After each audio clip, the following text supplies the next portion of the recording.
زه ټولو هغه انجینرانو، کارکوونکو او ورسره همکارانو او پیلوټانو ته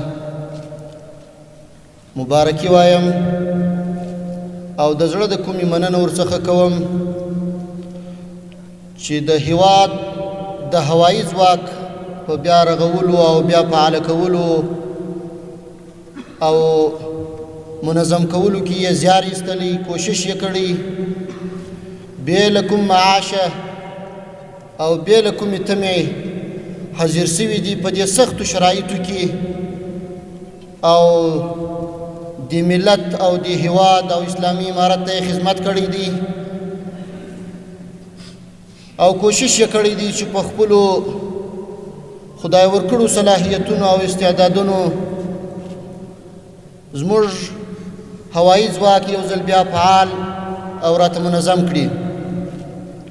ډېره مننه ورڅخه کوم.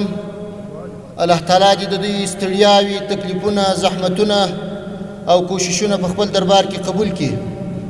موږ به یې هم ان شاء الله تعالی نه هېروو. دا چې موږ وعده کړې ده د افغانستان د ملت سره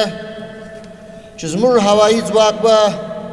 پر خپلو پښو باندې درېږي او آینده هوایي ځواک به د افغانستان داسې یو هوایي ځواک وي چې هغه به پر هیڅ بهرني قوت او پر هیڅ بهرني هیواد باندې متکی نه وي، پر خپلو پښو به ولاړ وي او د خپل هیواد څخه په خپله دفاع کوي. او د دې ملت،